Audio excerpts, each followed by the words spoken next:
Gloire à Dieu. Amen. Voilà, on sera un petit peu plus éparpillé ce matin, mais voilà, comme j'ai l'habitude de le dire, c'est l'élite qui est là ce matin. Amen. On va se réjouir ensemble en louant l'Éternel, en le proclamant roi de notre vie. Amen. On va écouter un témoignage et ensuite on va se réjouir, on va le louer, on va bénir. Est-ce que vous êtes venus pour adorer ? Pour le louer, pour le célébrer de tout notre cœur. On veut réjouir le cœur de Dieu en ce début d'année, on va dire. Mais enfin, pour nous, c'est tous les jours, que ce soit le début d'année ou la fin d'année. C'est au quotidien qu'on aime Jésus. On ne va pas l'aimer davantage parce que c'est 2026. Je crois qu'on l'aime de tout notre cœur jusqu'à ce qu'il revienne. Amen. Gloire à Dieu. Alors on écoute le témoignage et que nous soyons tous bénis.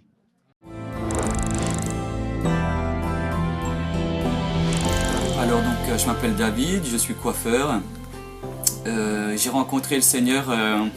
En fait, mon histoire, j'ai une cliente qui était chrétienne, évangéliste, qui me parlait à chaque rendez-vous qu'on avait ensemble de Dieu. Et les années passant, plusieurs échanges se fut entre nous deux, entre ma cliente et moi. Un soir, après le travail, je suis rentré chez moi, j'étais prendre ma douche comme d'habitude. Arrivé sous la douche, donc l'eau me coulait dessus, bien sûr. Et j'ai eu une sensation de bien-être en moi, une sensation de force aussi, quelque chose vraiment qui m'envahissait, qui me prenait au niveau du cœur. Et j'ai fermé les yeux et j'ai entendu cette voix au fond de moi qui me disait « Je suis Jésus, crois-tu en moi ?» Je me suis retrouvé à genoux dans ma baignoire. J'ai prié, je lui ai dit « Oui Jésus, je crois en toi. Je crois en Dieu, je crois au Saint-Esprit. » Mes larmes coulaient. Et toujours au fond de moi, j'ai entendu « Maintenant, repens-toi, c'est le moment. » Donc je me suis repenti, j'ai parlé de mes péchés, de tout ce que j'avais fait dans ma vie. Tout ce que je me rappelais, tout ce que je ne me rappelais pas aussi, en lui disant qu'il y a des choses sûrement que je ne me rappelais plus. J'ai continué à pleurer, j'étais toujours à genoux sous la douche avec l'eau qui me coulait dessus. Et puis après, mes larmes se sont arrêtées de couler. J'avais un bien-être en moi, j'étais calme, serein. Mais vraiment comme si j'étais libéré d'un poids, de quelque chose. Je suis sorti de la douche, j'ai été me coucher directement. Pas besoin de lire ou de regarder la télé ou quoi que ce soit. J'avais envie d'aller me coucher directement, j'ai été me coucher. Et j'ai passé une très très bonne nuit. Et puis dès le lendemain matin, j'ai eu soif de la parole de Dieu. Donc j'ai pris ma Bible. D'ailleurs la Bible, c'était ma cliente qui me l'avait offert quelques années avant, qui traînait sur mon étagère, qui prenait la poussière. Et j'ai pris cette Bible et depuis ce jour, je lis la Bible. Et je viens au culte à Mulhouse. Et voilà, tout simplement. Bonjour. Bonjour à tous. J'ai, comme c'est de coutume, vous souhaiter une bonne année. Mais pas une bonne année pour une bonne année.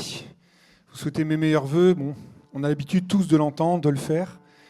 Je vais vous souhaiter une bonne année dans le Seigneur. Je vais vous souhaiter vraiment de pouvoir être plus proche encore du Seigneur cette année, d'être attaché à lui, d'être encore plus proche dans une vie personnelle avec notre Seigneur. Quelque chose qui nous permet d'aller tous de l'avant, d'être plus matures avec notre Seigneur, d'apprendre encore des choses, d'être dépendants de lui. Voilà ce que c'est que d'être attaché à lui. Donc moi, c'est ce que je vous souhaite pour cette année, que vraiment vous soyez encore toujours plus proche de notre Seigneur. Ce matin, pour les chants que j'avais sur le cœur, nous parle la plupart de la bonté de notre Dieu, de l'amour de notre Dieu, du fait de lui faire confiance, quelles que soient les situations de notre vie. Je ne sais pas comment a été votre année 2025, mais je sais une chose, c'est que le Seigneur est avec nous. Quelle que soit notre année, l'année qui vient de se passer, mais quelle que soit l'année qui va nous arriver, le Seigneur sera avec nous dans nos luttes, dans nos combats, mais aussi dans nos moments de joie. Donc le Seigneur est tous les jours avec nous. C'est pour ça qu'on peut crier ce matin, Dieu est bon en tout temps. Je veux vraiment qu'on puisse prendre ce chant qui nous dit « Dieu est bon en tout temps ». Il a mis ce chant de louange en moi. Vous avez envie de chanter la louange de votre Dieu ? Vous avez envie de dire, Seigneur, je veux te louer ce matin, je veux t'adorer, je veux faire monter vers toi, vers ton trône de grâce et de gloire, ma louange, mon adoration. Oui, vous avez envie?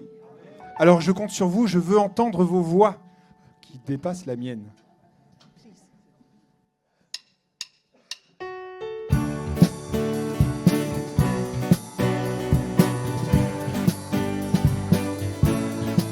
Dieu est bon en tout temps. Il a mis ce chant de louange en moi. Dieu est bon en tout temps. À travers la nuit, sa lumière jaillit. Dieu est bon. Dieu est bon en tout temps. Si tu marches dans les ténèbres et que l'ombre t'envahit, ne crains pas, il te guide et il te protégera. Il a promis d'être avec toi, jamais il ne t'abandonnera. Dieu est bon en tout temps, il a mis ce chant de louange en moi. Dieu est bon en tout temps, à travers la nuit, sa lumière jaillit. Dieu est bon, Dieu est bon en tout temps. Nous étions si indignes, mais il est mort pour nous tous. Il nous remplit de son esprit.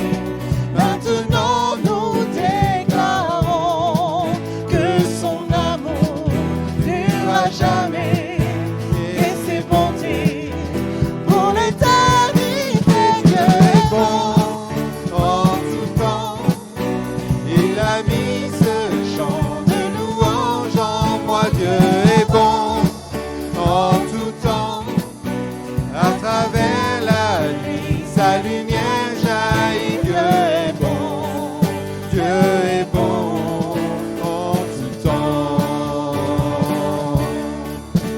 Même si je ne comprends pas tous les plans formés pour moi, ma vie est dans ses mains et à travers les yeux de la foi je vois. Dieu est bon en tout temps, il a mis ce chant de louange en moi. Dieu est bon en tout temps, à travers la nuit, sa lumière jaillit. Dieu est bon, Dieu est bon, Dieu est bon, Dieu est bon en tout temps.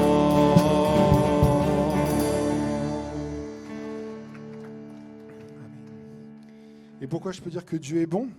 Parce qu'il est là tous les jours et il est présent, il est fidèle, il est tendre. C'est le chant suivant qui nous dit quel ami fidèle et tendre.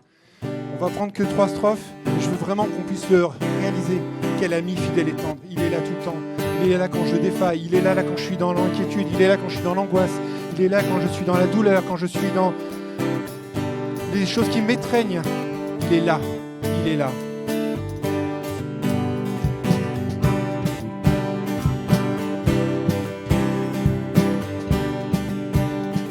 Oh, quel ami fidèle et tendre nous avons en Jésus-Christ, toujours prêt à nous entendre quand répondre à notre cri. Il connaît nos défaillances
je voudrais qu'on prenne un chant qui nous parle de ce que le Seigneur peut faire vraiment au milieu de la tempête, au milieu de la détresse. C'est un chant qui a été pris par un groupe mercredi soir, le 31. Ce chant nous dit: si la lune me glace, si le soleil menace, si les choses qui m'entourent peuvent me paralyser, toi Seigneur, tu m'extrais de là. Toi Seigneur, tu es celui qui est tous les jours avec moi. Même si mon pas chancelle, tu es là, mon Seigneur, et je veux pouvoir compter sur ton secours, compter sur ta grâce.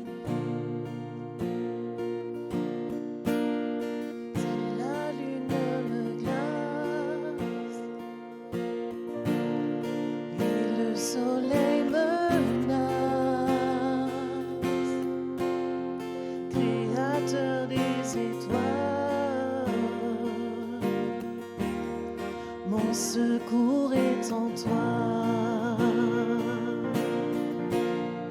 Si mes larmes ruissellent et que mon pas chancelle,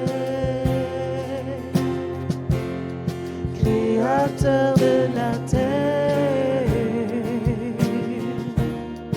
mon secours est en toi.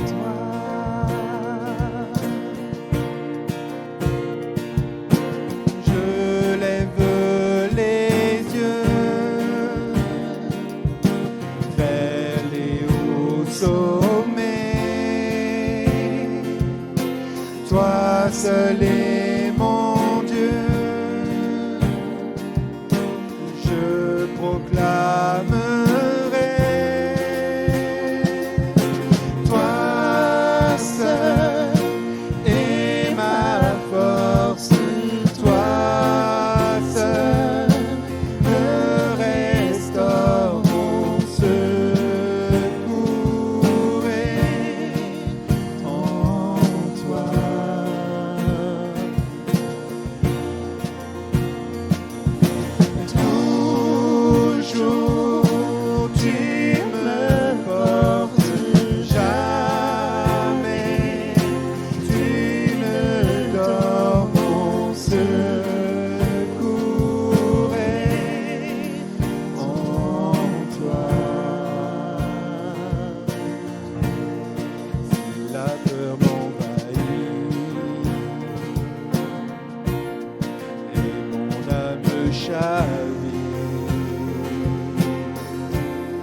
Créateur de la vie, mon secours est en toi.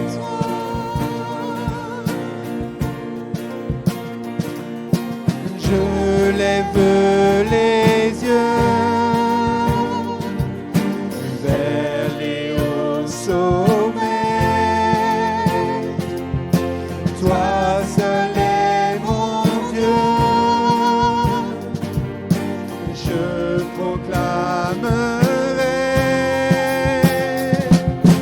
Toi seul est ma force, toi seul me restaure mon secours est en toi.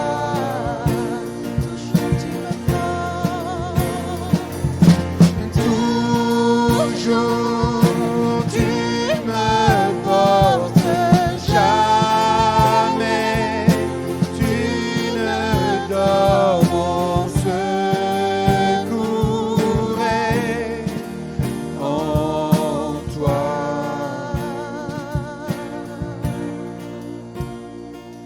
Ta victoire, mon espoir, ton chemin, mon destin, ton salut, mon refuge, tout est en toi. Ta victoire, mon espoir, ton chemin, mon destin, ton salut, mon refuge, tout est en toi. Ta victoire, mon espoir, ton chemin, mon destin, ton salut, mon refuge, tout est en toi. Ta victoire, mon espoir, ton chemin, mon destin, ton salut, mon refuge, tout est en toi. Ta victoire,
seul me restaure mon secours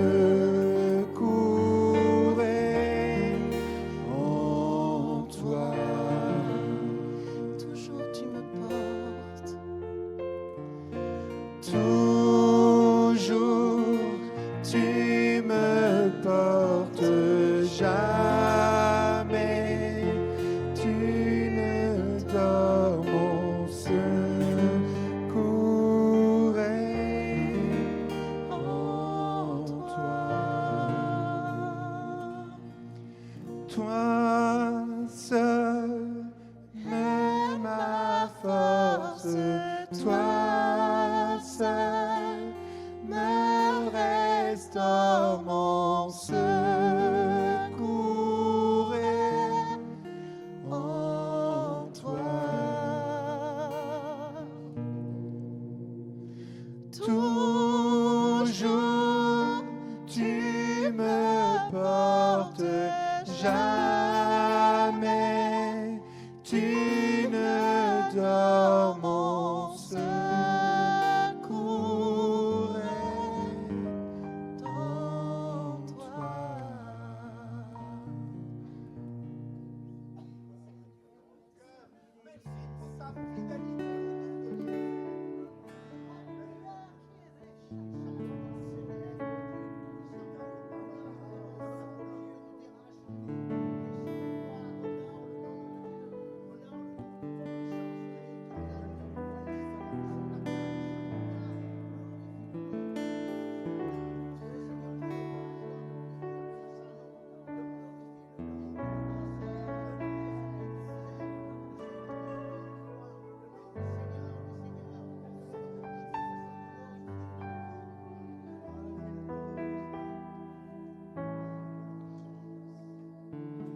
Je viens dans ta présence,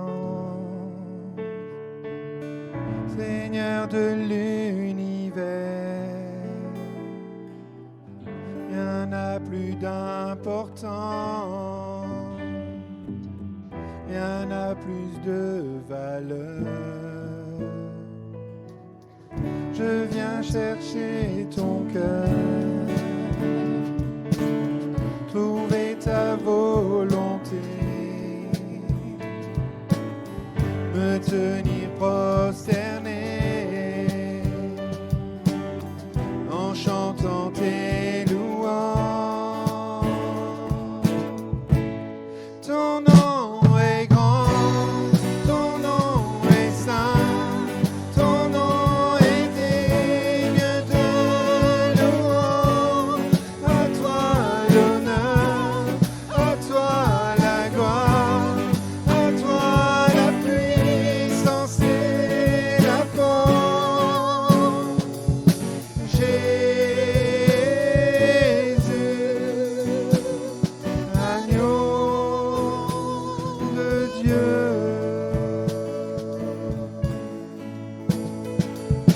Je viens dans ta présence, déposer mes fardeaux, tout ce qui me retient de m'approcher de toi. Tu es mon bouclier, mon abri, mon seul bien. Vers toi, Seigneur, mon Dieu, je veux lever les mains. Ton nom est grand, ton nom est saint, ton nom est digne de louange. À toi l'honneur, à toi la gloire, à toi la puissance et la force. Ton nom est grand, ton nom est saint, ton nom est digne de louange.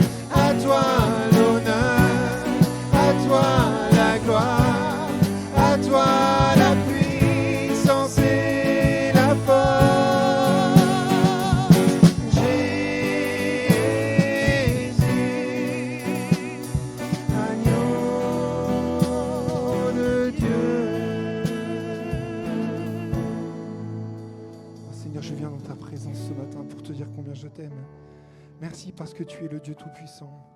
Merci parce que tu m'as regardé là où j'étais, Seigneur, et que tu m'as sorti de là où j'étais. Merci parce que ton amour est bon envers moi.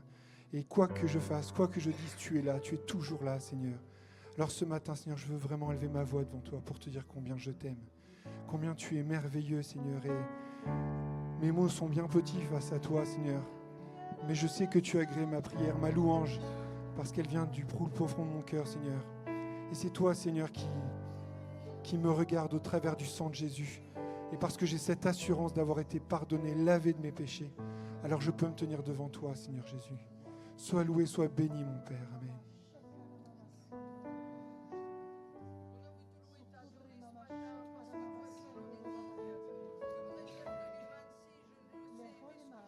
Amen. Je vais inviter ceux qui ont été désignés à s'approcher pour distribuer le repas, la scène.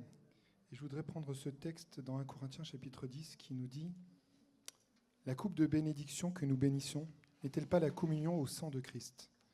Le pain que nous rompons n'est-il pas la communion au corps de Christ ? Puisqu'il y a un seul pain, nous qui sommes plusieurs, nous formons un seul corps, car nous participons tous à un même pain. » Si j'ai pris ce texte plutôt que la description habituelle qu'on peut faire du repas, de la scène, c'est pour se rappeler vraiment qu'on est là tous ensemble pour notre Dieu. On est tous ensemble un même corps, une famille que Dieu s'est choisie. Rendez-vous compte d'une chose, le Seigneur nous a choisis individuellement pour que tous ensemble, collectivement, nous soyons son peuple, ses enfants. Et je pense que c'est une grâce qu'il faut vraiment réaliser ce matin.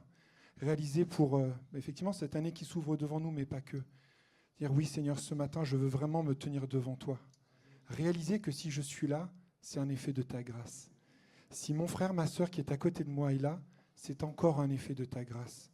Et je veux vraiment, Seigneur, rechercher cette bénédiction pour mon peuple, pour ton peuple. Pas les gens qui viennent de droite ou de gauche, non. Le peuple que le Seigneur s'est choisi. L'enfant de Dieu qui est à côté de moi est un enfant qui a été choisi par Dieu. Si mon frère, ma sœur, tu es là, c'est parce que le Seigneur t'a choisi. Et ceux qui sont autour de toi aussi. Alors réalisons vraiment ça ce matin et formons vraiment ce corps en prenant ces éléments. Je voudrais demander, s'il te plaît, à Henri, si tu veux bien présenter ces éléments. Après, nous prendrons le chant suivant.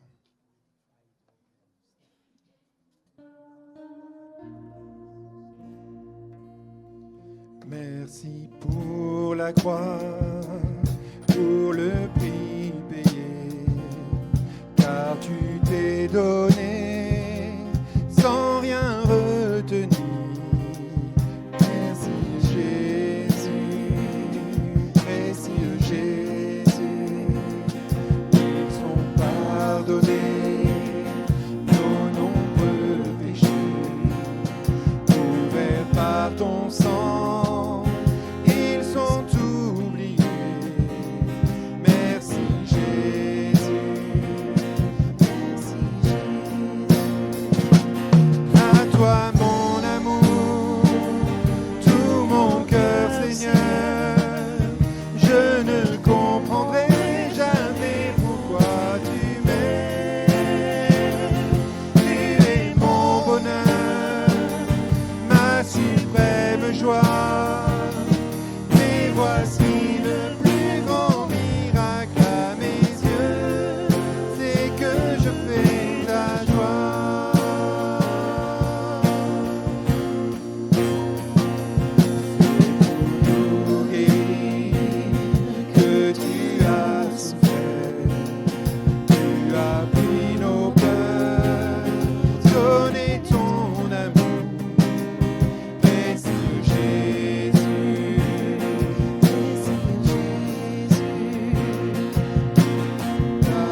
mais pourquoi tu m'aimes?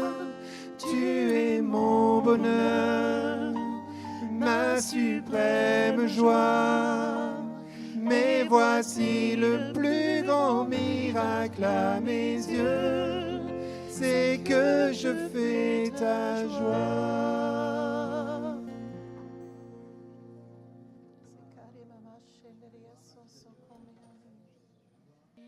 Alléluia. Est-ce qu'on peut ensemble offrir une louange à notre Dieu en ce début d'année, que tous ensemble nous l'acclamions? Alléluia. Nous le bénissions. Je voudrais entendre vos voix s'élever maintenant vers le trône pour lui dire merci. Merci pour le passé. Merci pour le présent. Merci pour l'avenir. Jésus sera toujours présent au milieu de son peuple avec chacun d'entre nous. Alléluia. Merci pour ce si grand salut que nous ne voulons pas négliger. Tu es le prince de notre salut. Tu es couronné de gloire et d'honneur. Nous t'aimons, Seigneur. Je t'aime, Seigneur. Alléluia. Et nous voulons renouveler notre amour pour toi ce matin, notre engagement pour toi. Nous ne voulons pas une foi de pacotille, Seigneur, une religiosité. Nous voulons une vraie relation avec toi. Et tu viens la renouveler par le Saint-Esprit. Nos cœurs battent selon les battements de ton propre cœur. Alléluia. Tu as pardonné nos défaillances de l'année passée. Tu as pardonné nos imperfections. Et nous sommes encore au bénéfice de ton pardon ce matin. Alléluia. Il y a l'espérance en toi. Il y a une vie nouvelle en toi.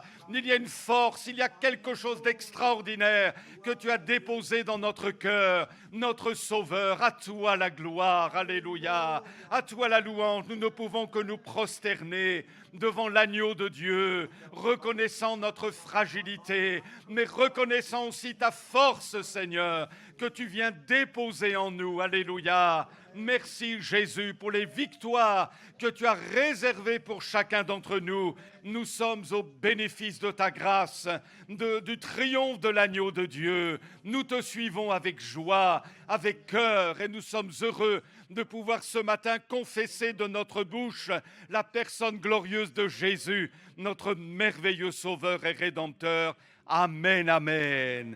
Amen. Est-ce qu'on peut acclamer le Seigneur ensemble? Alléluia. Merci à toi, Jésus, pour ces moments bénis. Amen. Gloire à Dieu. Ça va? Oui? Ça va là-bas? Amen.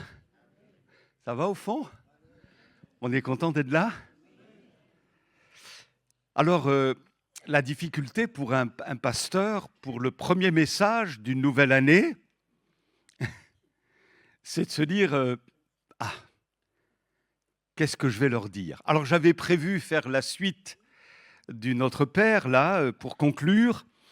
Et bon, dans la réflexion, la prière, tout ça, je me suis dit, je voudrais partager quelque chose d'autre.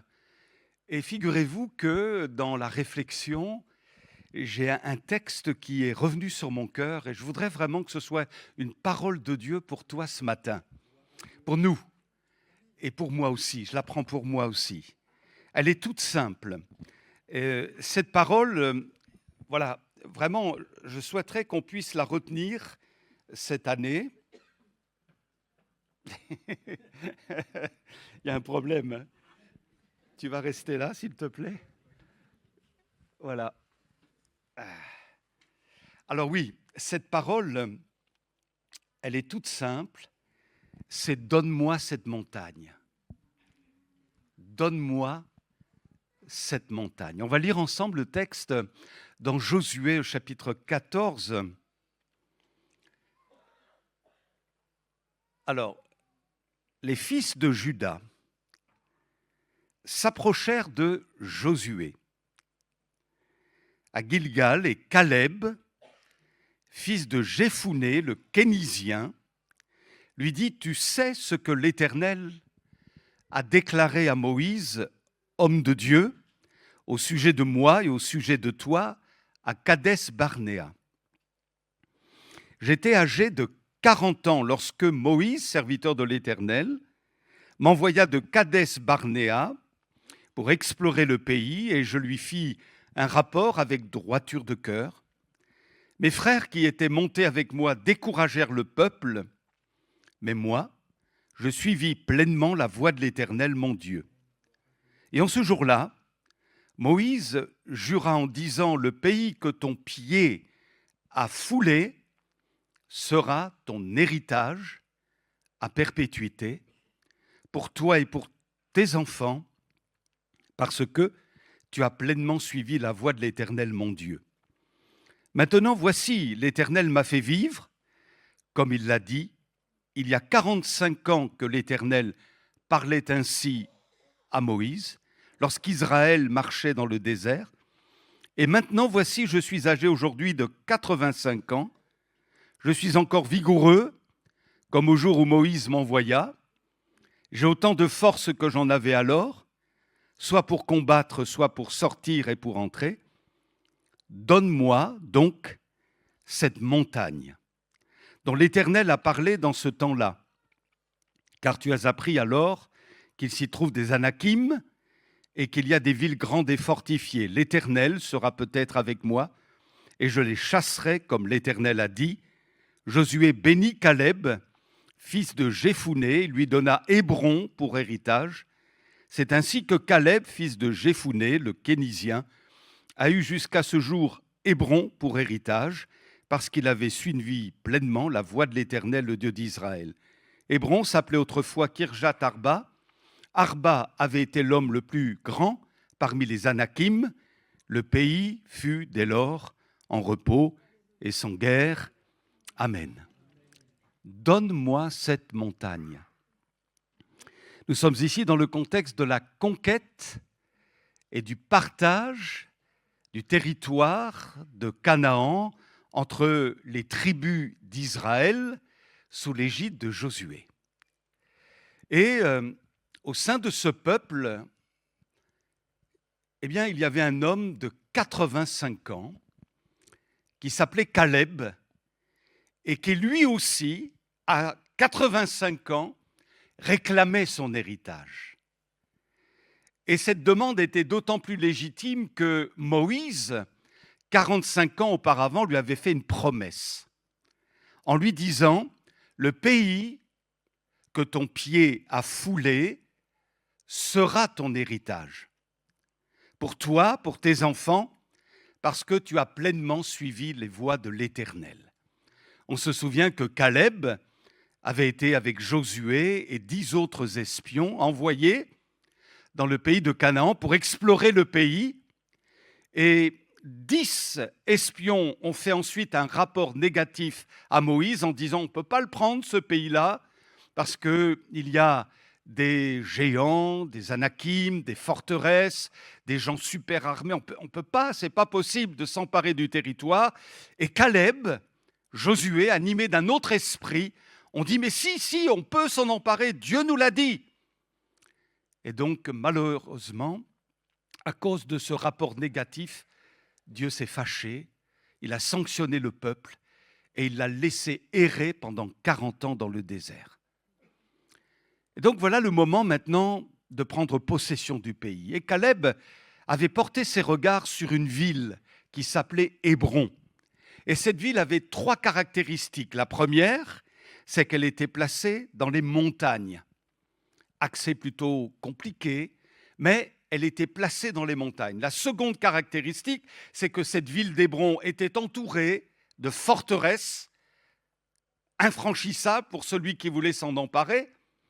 Et la troisième caractéristique, c'est que cette ville d'Hébron était défendue par des colosses, des vaillants guerriers, on les appelait les Anakim, des gens d'une taille surdimensionnée, qui avaient terrorisé d'ailleurs 45 ans auparavant les 10 espions.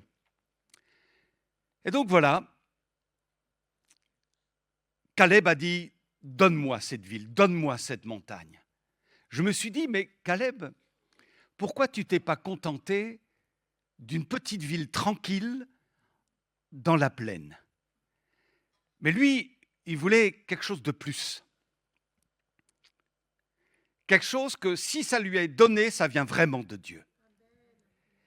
Et à l'évidence, pour conquérir une telle ville, avec ses Anakim qui la défendaient, avec ses forteresses, il fallait une bonne mesure de foi. Vous savez, la vie tranquille, spirituelle, ne nécessite pas beaucoup de foi. Ça roule, quoi, on va dire. Ça roule. Et si tu es dans la plaine, ça va rouler. Ça sera gentil, ça sera tranquille. Il n'y aura pas de problème. Mais Dieu ne veut pas que tu te contentes de la plaine. Il veut que tu ailles plus haut. Et pour aller plus haut, il y aura des combats. Et cela nécessitera une foi conquérante.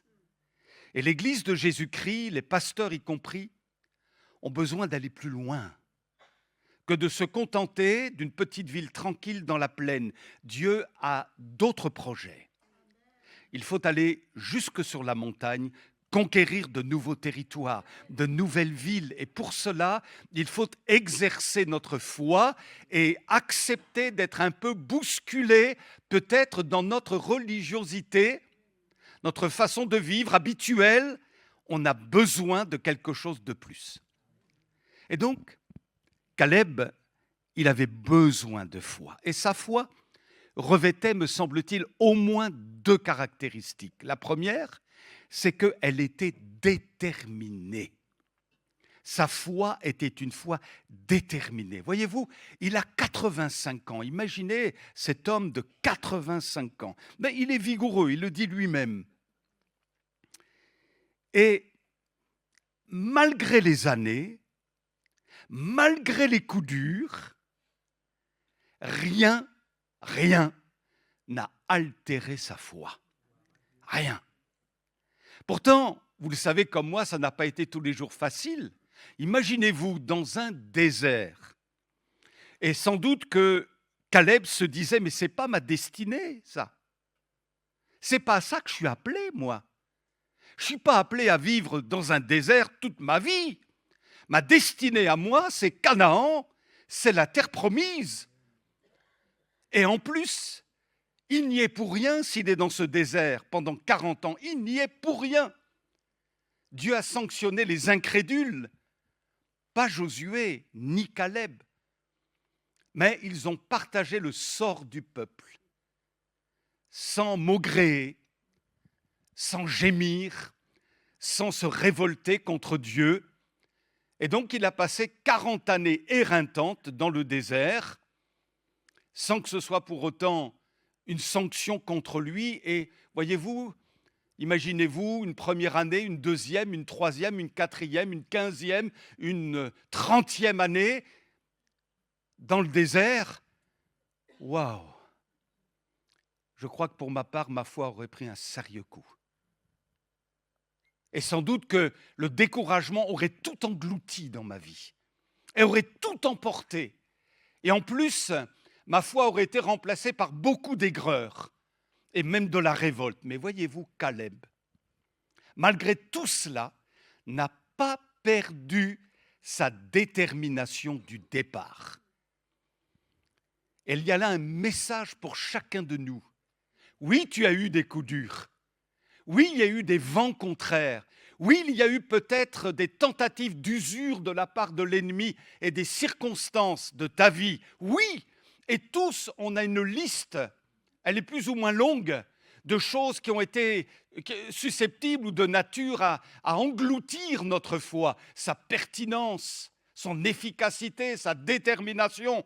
Et tout aurait pu être englouti depuis longtemps. Mais bien aimés, nous sommes encore là ce matin.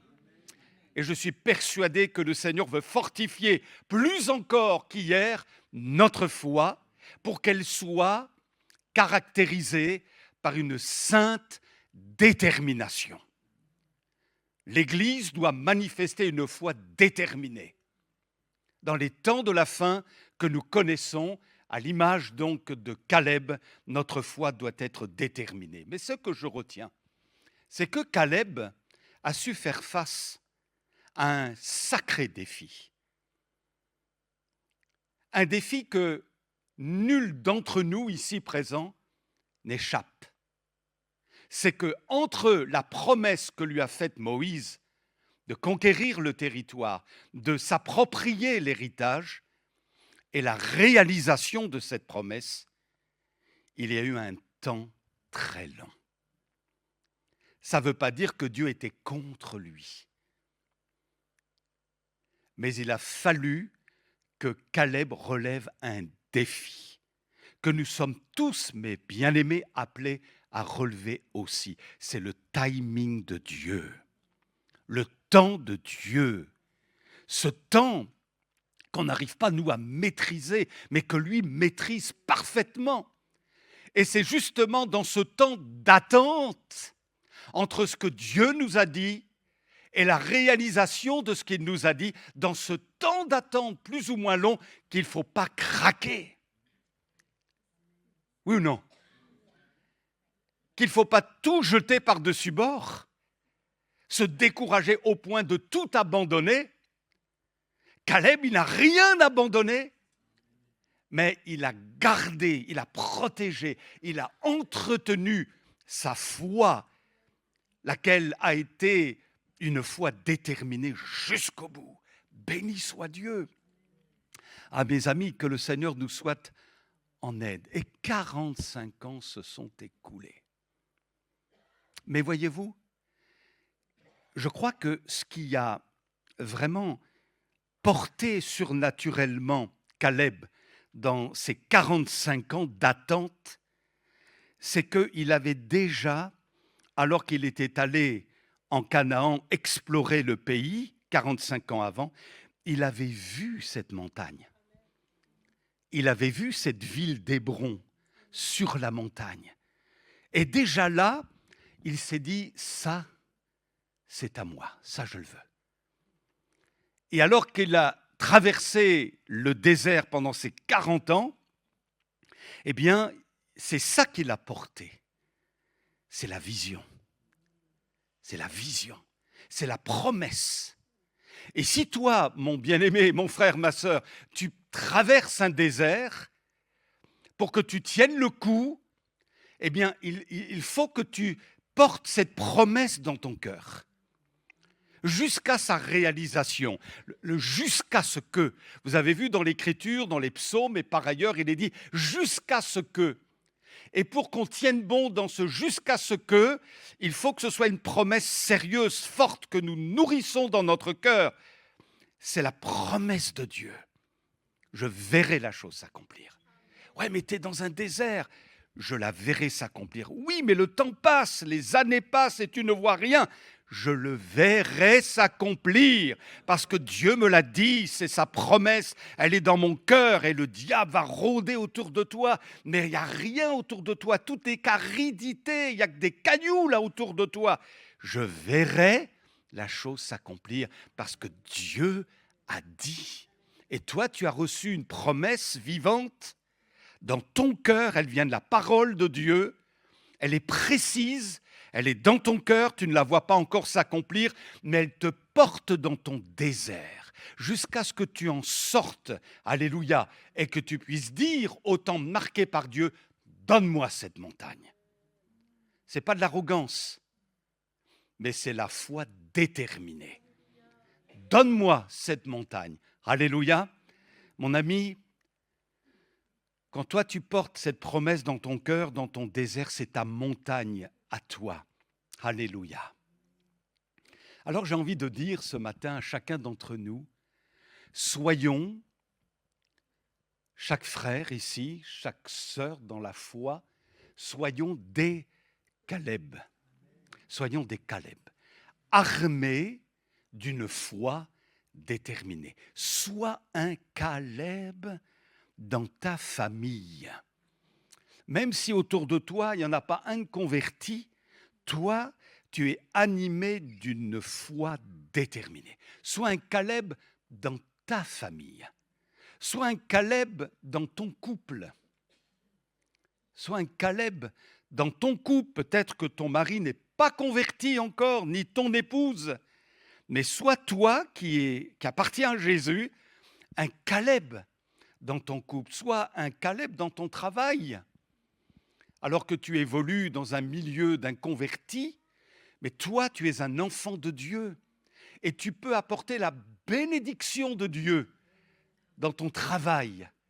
Parce qu'il y a le rayonnement de Christ, il y a la bénédiction de Christ qui accompagne tes pas, tes choix, tes décisions, ta manière de réagir, ta manière d'envisager les choses. Tu es un Caleb en réalité et tu attires la bénédiction de Dieu dans ton travail. Sois un Caleb dans ton église. Béni soit Dieu. La foi de Caleb, premièrement, est une foi déterminée. Et deuxièmement, la foi de Caleb, c'est la deuxième caractéristique, me semble-t-il, était une foi contagieuse. Et on le découvre notamment dans le livre de Josué, vous le lirez chez vous, au chapitre 15. Vous savez quoi? Caleb avait, selon l'Écriture, une fille qui s'appelait Aksa. Aksa. Voilà. Et Aksa, elle voulait aussi sa part d'héritage, quoi. Donc, elle fait savoir à travers son mari, Othniel, elle fait savoir à son père, donne-moi une terre. Donc, du côté de la montagne d'Hébron, donne-moi une terre. Et bon, alors le papa dit, ok, je vais te donner une terre du Midi. Alors, ce n'est pas un piège, hein. C'est comme ça, la configuration était comme cela. Une terre du Midi, ça veut dire une terre susceptible de connaître un peu l'aridité de temps en temps. Oui ou non? Ben oui, avec le soleil d'Israël, là, donc ça pouvait être une terre qui pouvait présenter quelques problèmes en fonction des saisons. Mais elle ne se laisse pas démonter à ça. Elle va voir son papa et elle lui dit, oui, mais c'est une terre du Midi que tu m'as donnée. Et moi, je te demande des sources, donne-moi des sources. Le papa dit, donne-moi la montagne, la fille, donne-moi des sources. C'est contagieux. Donne-moi. Voilà, elle a une vision. Et elle ne veut pas une petite bénédiction, elle ne veut pas que des miettes. Elle veut une pleine bénédiction. Tu m'as donné, oui, ok, tu m'as donné une terre, c'est une terre du Midi. Alors, il me manque encore des sources. Donne-moi les sources. Ah, quelle foi déterminée, mes amis. Et je crois que, voyez-vous, il est important pour nous que nous fassions comme Aksa, que nous allons voir notre Papa du ciel. Et notre Père dans le ciel nous a fait plein de dons. Il nous a fait des grâces, oui ou non? Amen. Il t'a donné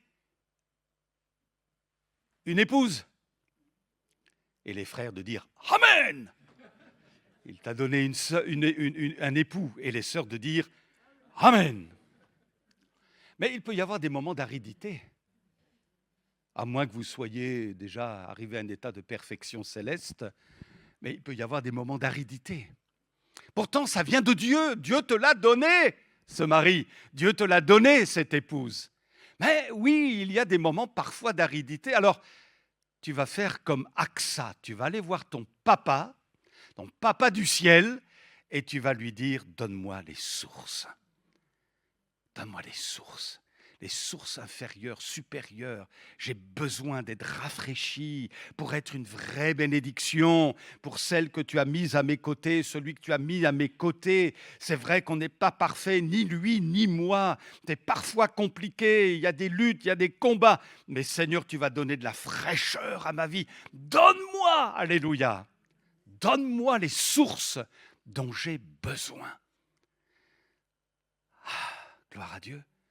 Avant qu'elle ne change ou qu'il ne change, c'est d'abord moi qui dois changer. Et c'est d'abord moi qui dois être rempli de la fraîcheur du Saint-Esprit. Béni soit Dieu. Le Seigneur t'a donné des enfants, mais ce n'est pas forcément toujours facile. Quand ils sont petits, c'est déjà un gros défi. Après, quand ils arrivent à l'adolescence, c'est pas toujours simple.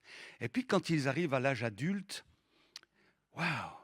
Et puis, quand ils se marient, et puis quand. Et il peut y avoir des moments d'aridité. Pourtant, ce sont tes enfants, Dieu te les a donnés. C'est un don de Dieu. Mais tout ne fonctionne pas toujours comme nous, on voudrait. Ce n'est pas toujours si simple. Alors, Seigneur, je vais vers toi. Donne-moi la source dont j'ai besoin. pour ne pas créer des conflits. Il y en a peut-être suffisamment.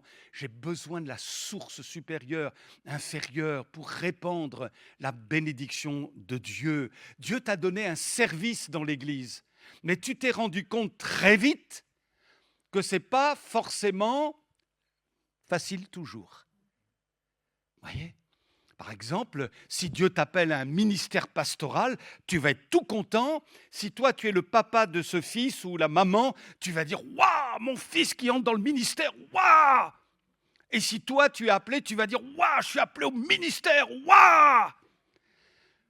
Mon ami, il va y avoir des temps d'aridité. Ça vient de Dieu. Dieu t'a appelé, il t'a fait grâce. Alléluia. Mais il va falloir aller très souvent voir ton Père du ciel pour lui dire « Oh Seigneur, donne-moi les sources supérieures et inférieures parce que j'ai vraiment besoin de ta grâce. Amen. » Et voyez-vous, malheureusement, eh bien, cette détermination dans la foi finit parfois par s'estomper avec le temps au fil des générations. Vous savez quoi? Est-ce que vous le saviez? Je l'ai découvert là dernièrement, que bien des générations après, dans la descendance de Caleb, il y avait un homme du nom de Nabal. Nabal est un descendant de Caleb. Waouh! Il n'a rien à voir avec Caleb, Nabal, parce que c'est un égoïste, il n'a pas de vision, il n'a aucune détermination, il aurait pu donner, parce qu'il en avait les possibilités de la nourriture à David, à son armée, qui en plus le protégeait. Il n'a rien voulu savoir, c'est un égoïste fini, il n'y avait que sa petite personne qui comptait. Les amis, j'ai envie de vous dire ceci, écoutez bien. Quand notre détermination pour les choses de Dieu s'estompe dans notre vie, de Caleb, on devient rapidement Nabal. De Caleb, on devient rapidement Nabal. Et peut-être que le Saint-Esprit veut t'inviter à réfléchir sur le départ de ta marche avec Dieu, le départ de ton engagement avec Dieu. C'était tellement bon, il y avait le feu, c'était formidable. Et puis, au fur et à mesure, tu as eu tes coups durs, tu as eu tes difficultés, et puis tant d'autres choses qui peut-être se sont abattues dans ta vie. Et puis, la priorité du royaume de Dieu, telle qu'elle te caractérisait au départ, n'est plus aujourd'hui. Tu es moins bouillant, tu es moins engagé, tu es moins enthousiaste. Et aujourd'hui, finalement, tu as perdu quelque chose. Tu as perdu quelque chose. Et alors que peut-être ton épouse te dit « Allez, on y va », toi, tu traînes la jambe. C'est plus comme au départ. Allez, on prie ensemble. Oh, j'ai autre chose. Oh, j'ai la voiture à laver. Voilà, parce que quelque chose, tu as perdu quelque chose. Au fil du temps, mes amis, soyons déterminés en 2026. Déterminés à lire la parole de Dieu. Vous savez que selon les statistiques dans les églises, les chrétiens lisent de moins en moins la Bible. Je ne dis pas que c'est le cas ici, mais c'est une réalité. Selon les statistiques, les chrétiens lisent de moins en moins la Bible. Ils veulent des choses faciles. On reçoit facile, vous voyez, sur un plat, hop, là, alors on prend ceci, cela. Mais ils ne vont pas chercher eux-mêmes dans les Écritures la parole dont ils ont besoin. Donc, ils ont besoin de nourrir leur âme. On a besoin de lire la parole de Dieu. Il n'y a pas de secret, on le sait. C'est quelque chose de tellement basique, mes amis. Mais il faut vraiment qu'on en prenne conscience d'avoir notre portion de lecture biblique jour après jour pour nourrir notre âme. Alléluia. Moi, je ne peux pas le faire à votre place. Votre frère, votre sœur, dans la foi, ne peuvent pas le faire à votre place. C'est à vous d'aller chercher la nourriture pour votre âme, de connaître l'Écriture, de la recevoir, de la vivre, de l'exercer dans la foi. Béni soit Dieu. Soyons déterminés à prier en 2026. Comme le prophète Daniel, à louer, alléluia, à louer comme David, à aimer l'Église comme l'apôtre Paul, à chercher les perdus comme Jésus, à demander notre montagne comme Caleb. Donne-moi cette montagne. donne-moi cette montagne. Maintenant, je me suis posé une autre question, on va la voir ensemble. Comment se fait-il, vous me suivez, ça va, que Caleb a dû conquérir Hébron alors que la ville avait déjà été précédemment conquise par Josué et son armée? On le lit dans Josué 10, versets 36-37. Josué et tout Israël avec lui, donc nous sommes 5 chapitres avant, ou 4 chapitres avant le chapitre 14, où Caleb demande cette montagne, mais elle avait déjà été conquise. Josué et tout Israël avec lui monta d'Aiglon à Hébron, et ils l'attaquèrent. Ils la prirent, et la frappèrent du tranchant de l'épée, elle, son roi, toutes les villes qui en dépendaient, tous ceux qui s'y trouvaient. Josué n'en laissa échapper aucun, comme il avait fait à Aiglon, et il la dévoua par interdit avec tous ceux qui s'y trouvaient. Est-ce que vous lisez comme moi? Israël a conquis, Hébron c'est déjà fait, il me semble. Je ne comprends pas quelque chose là. Alors pourquoi Caleb la demande?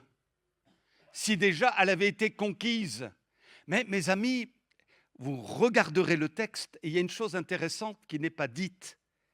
C'est qu'il n'est pas dit que les Israélites, après avoir conquis la ville, s'y installèrent. Vous comprenez? Et comme ils ne se sont pas installés dans la ville, parce qu'ils n'ont pas occupé solidement le territoire conquis, eh bien, d'autres Cananéens, y compris même d'autres Anakim, qui vont être chassés d'ailleurs par Caleb plus tard, ont fini par s'y rendre et s'y installer. Ça veut dire quoi? Ça veut dire que remporter une victoire ne suffit pas. OK? Remporter une victoire ne suffit pas. Il faut la garder. Et comment pouvons-nous garder la victoire? En occupant solidement le territoire. Tu viens de prendre ton baptême. Waouh! Quelle victoire, mes amis! Mais tu dois occuper le territoire dans le domaine de la piété, de la persévérance, du combat spirituel. Sinon, si tu n'occupes pas le territoire, tu vas être vite emporté. Eh oui, remporter une victoire ne suffit pas. Tu es allé peut-être pour une première fois à la réunion de prière en semaine. C'est bien, gloire à Dieu, c'est bien. Mais il est possible que pendant toute l'année, tu n'y sois jamais. Alors que tu pourrais venir. Il faut occuper le terrain. Il faut laisser Jésus occuper le territoire. Tu as été baptisé dans le Saint-Esprit, gloire à Dieu pour cette victoire. Mais après, il faut s'installer dans la victoire. Si tu as été baptisé dans le Saint-Esprit à l'occasion d'une réunion de jeunesse, par exemple, waouh, c'est merveilleux tout cela, puis après, tu ne parles plus jamais en langue dans ta piété personnelle. Tu n'occupes pas le territoire. Tu ne t'es pas installé victorieusement dans ta victoire et du coup, les Cananéens vont revenir. Les Anakim vont revenir. Tu as pris une résolution avec ton épouse, avec ton mari. Vous avez pris de bonnes décisions, mais attention, mon ami, il faut s'installer dans ta bonne résolution. Parce que ce peut être un territoire conquis, mais si tu t'y installes pas, l'ennemi va regagner du terrain. Et finalement, ce que tu avais acquis, tu le perdras très vite. Il faut occuper le territoire. Gloire à Dieu. Alors, mes amis, je vais conclure. À l'image de Caleb, nous avons parfois besoin de reconquérir des places fortes que nous n'avons pas su garder. À l'image de Caleb, il nous faut parfois reconquérir des places fortes que nous n'avons pas su garder. Et si ce matin, nous disions à l'image de Caleb, « Oh Seigneur, donne-moi à nouveau cette montagne. Donne-moi cette montagne. » Je pense qu'en 2026, Dieu a en réserve pour nous beaucoup de Hébron. Il va falloir exercer notre foi. Il va falloir élever le niveau spirituel, chacun d'entre nous, moi y compris évidemment, chacun d'entre nous, pour saisir des choses qui nous sont déjà données. Elles sont déjà à nous. Et voyez-vous, c'était déjà à Caleb. Dieu lui avait dit à travers Moïse, c'est à toi. Mais ensuite, il a fallu que Caleb aille prendre ce que Dieu lui avait donné. Et Dieu nous a donné tellement de choses, mais ensuite, il faut aller les prendre au nom de Jésus et remporter une victoire. Alors examinons un seul Hébron à reconquérir. J'ai pensé à ceci, je pense que ça nous concerne tous et je m'exhorte aussi. Il y a peut-être un Hébron que nous avons conquis, mais on n'est peut-être pas resté installé dans cette victoire, dans cet Hébron. C'est le Hébron de la confiance sereine et inaltérable. Il est possible que tu aies déjà perdu ou que tu as déjà perdu cette confiance sereine.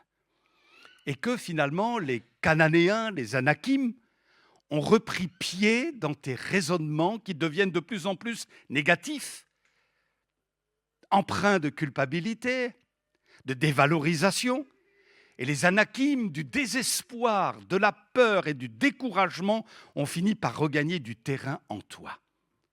Alors, ce matin, puisses-tu te libérer et puisses-tu oser dire au Seigneur, donne-moi cette montagne.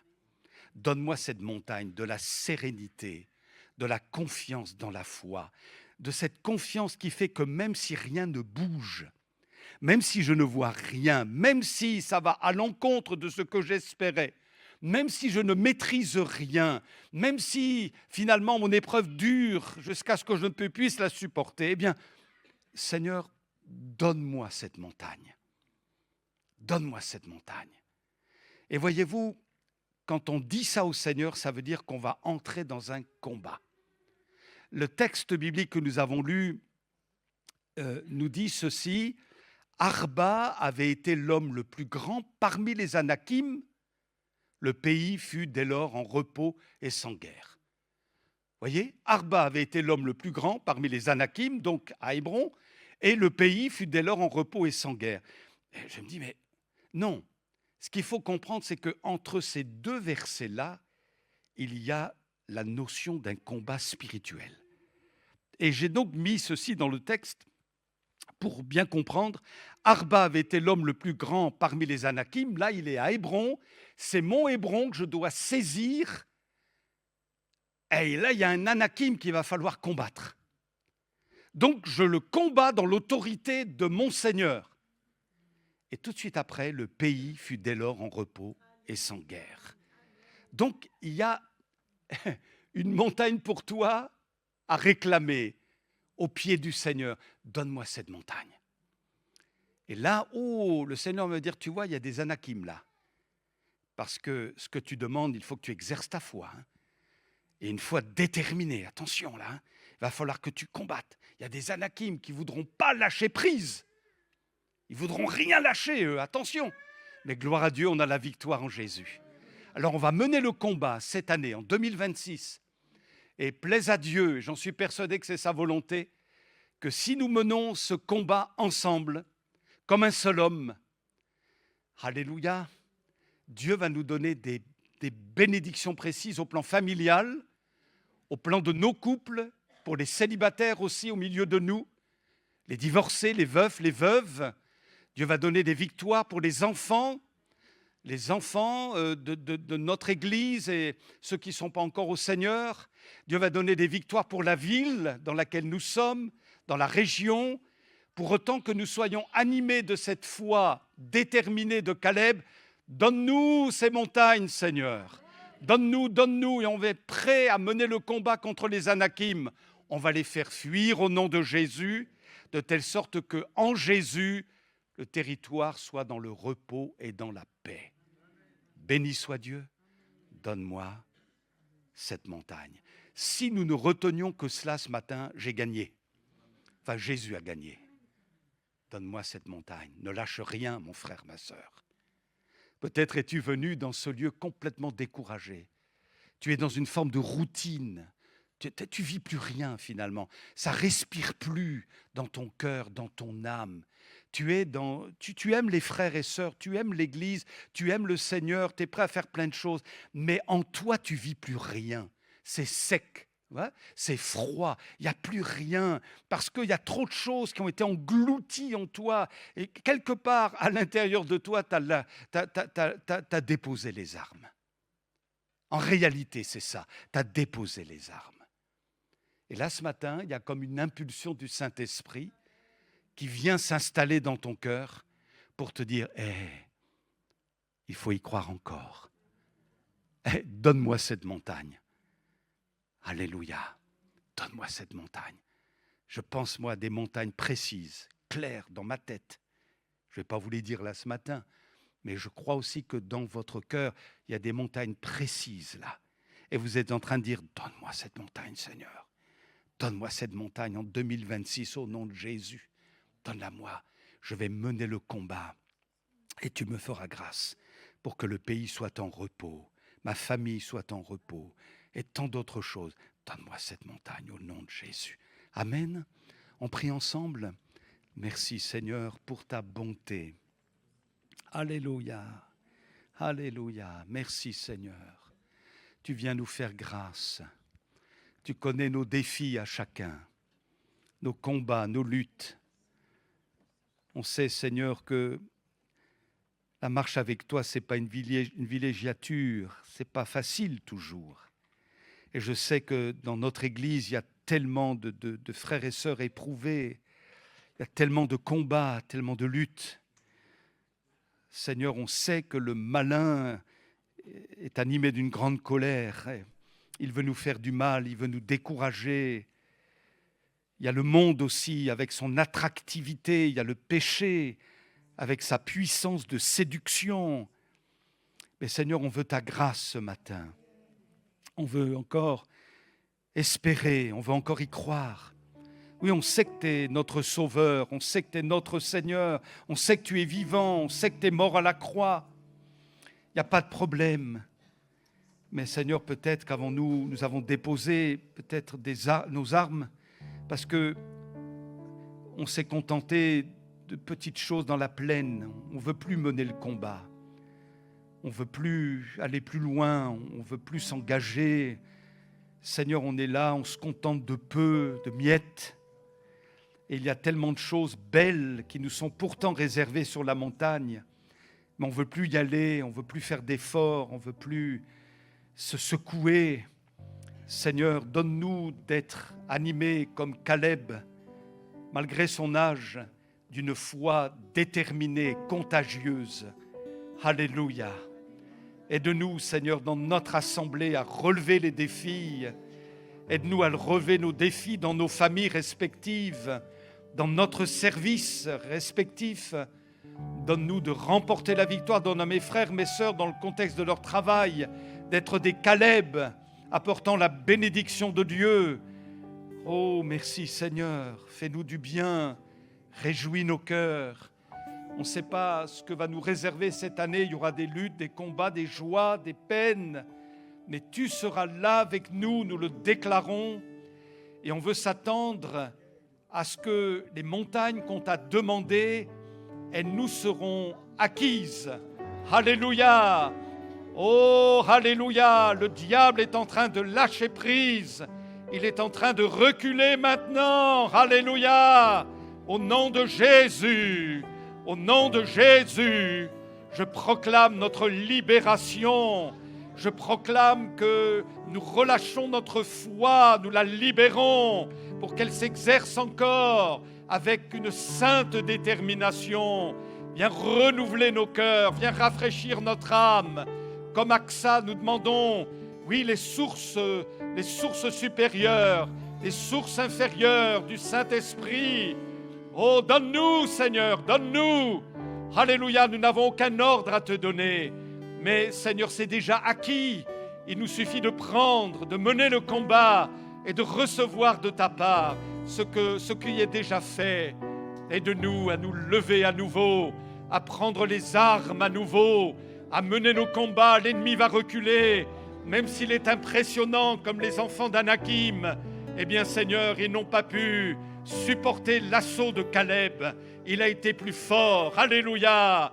Au nom de Jésus, je proclame la bénédiction de Dieu sur notre Église, sur notre région, sur les habitants, la population de cette région, sur nos familles, sur nos enfants, nos petits-enfants. Alléluia. Seigneur, relève ton peuple. Arme-nous d'une foi certaine. Alléluia, déterminée, contagieuse. Gloire à toi, nous voulons non seulement nous emparer du territoire, mais nous y installer. Au nom de Jésus. Oh, merci de bénir mon frère et ma sœur, les uns et les autres. Tu connais ceux qui pleurent, ceux qui sont peut-être lassés, découragés.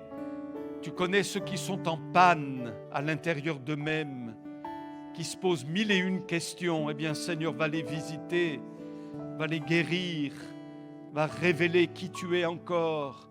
Il y a de quoi espérer parce que tu es là, parce que tu es grand, parce que tu es puissant. Et tu n'en as pas fini avec nous, ni avec toi, mon frère, toi, ma sœur. Dieu n'en a pas fini. Il veut te communiquer quelque chose. Alléluia. Merci d'ouvrir pour chacun de nous une porte d'espérance. Au nom de Jésus, notre Sauveur bien-aimé. Amen, amen, amen. Et avant de laisser la place à nouveau à Daniel pour les annonces, je voudrais qu'on prenne un chant, mais juste avant, histoire qu'on se rappelle AXA, parce que je trouve que ça m'a interpellé. Pourquoi AXA avait l'assurance d'obtenir ce qu'elle avait demandé? Parce qu'elle avait justement l'assurance qu'elle serait exaucée par son Père. Tout simplement, rappelez-vous, AXA avait l'assurance qu'elle serait exaucée. C'est pour ça qu'elle était sûre qu'elle obtiendrait la grâce de son Père. Je voudrais donc qu'on prenne un dernier chant. Je n'ai que Jésus. Je n'ai que Jésus parce qu'il est là pour me relever. Il est là dans mes luttes. Il est là dans les moments difficiles. Et le Seigneur, lui, me relève. Je n'ai que Jésus pour me relever. Je n'ai que Jésus pour me guérir. Je n'ai que Jésus comme espérance de sa puissance. Il me remplit. Je n'ai que Jésus, je n'ai que lui pour me diriger, pour me garder. Et dans mes luttes, il me soutient. Je n'ai que Jésus, je n'ai que lui. Je n'ai que Jésus pour me relever. Je n'ai que Jésus pour me guérir. Je n'ai que Jésus comme espérance de sa puissance. Il me remplit. Je n'ai que Jésus, je n'ai que lui pour me diriger, pour me garder. Et dans mes luttes, il me soutient. Je n'ai que Jésus, je n'ai que lui. Et dans mes luttes, il me soutient. Je n'ai que Jésus, je n'ai que lui. Dernière fois. Et dans mes luttes, il me soutient. Je n'ai que Jésus, je n'ai que lui. Amen. Gloire à Dieu. Alors, quelques annonces avant de nous quitter. Que Dieu, qui est l'auteur de l'espérance, vous comble de toute joie et de sa paix par votre confiance en lui. Ainsi, votre cœur débordera d'espérance par la puissance du Saint-Esprit. Romains 15, 13. Amen. Voilà, recevez nos meilleurs vœux dans le Seigneur. Chacun d'entre vous, on se bénit mutuellement et on veut croire dans la bonne grâce de Dieu. Amen. Concernant la table de publication, le comptoir de publication sera fermé durant la première semaine de janvier, afin notamment de permettre l'inventaire, réouverture le dimanche 11 janvier. Voilà alors nos rendez-vous. Donc aujourd'hui, Tron aide alimentaire, rendez-vous habituel, reprise aussi mercredi de la chorale. Donc, aide alimentaire jeudi à 14 heures. Vendredi, on reprend, comme c'est le premier vendredi du mois, enfin le deuxième, on va dire, mais le premier, c'était difficile de faire la réunion. Donc, le deuxième vendredi, là, on va faire un temps de prière pour les familles, comme on a l'habitude, dans la salle polyvalente à 12h15.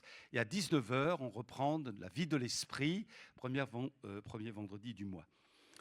Et puis le dimanche à 9h50, on continue le sermon sur la montagne et on va arriver maintenant à la deuxième partie de notre réflexion. La première partie, c'était moi et Dieu. Donc une question de priorité, chercher d'abord le royaume de Dieu. Voilà, une question de mentalité, heureux les pauvres en esprit, et ensuite une question de relation avec Dieu à travers le Notre Père. Et donc là, on va arriver dans le deuxième point. Moi, je suis quoi depuis que je suis sauvé? C'est quoi mon identité? Et on verra que nous sommes appelés à être le sel et la lumière sur la terre. Je m'attendais à un amen un peu plus convaincant, mais amen, amen, amen, amen. Voilà, remplir les fiches d'inscription sans tarder pour un rassemblement qui aura lieu pour les ados de 12 à 17 ans le samedi 31 janvier de 9h30 à 17h30. On bénit Dieu pour ces rassemblements de jeunes au cours desquels il se passe plein de choses et Dieu bénit particulièrement notre jeunesse. Donc, merci Seigneur. Alors, vous allez recevoir, les jeunes, des fiches d'inscription. Il faut surtout ne pas tarder à les remplir. Pour tout renseignement, vous contactez Sophie. Voilà, reprise demain, le 5 à 14h de la rencontre.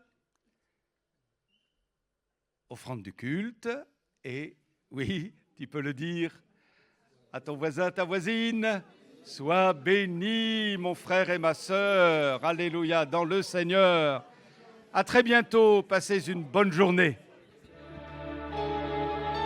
Je veux proclamer le nom de Jésus sur nos cœurs et sur chaque pensée. Car je sais que la paix est dans ta présence. Toi Jésus. Oh dis-le, je veux proclamer. Je veux proclamer le nom de Jésus jusqu'à ce que les chaînes soient brisées.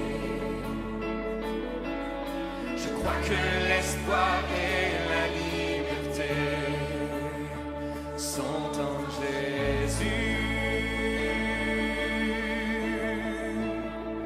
Ton nom est puissant et ton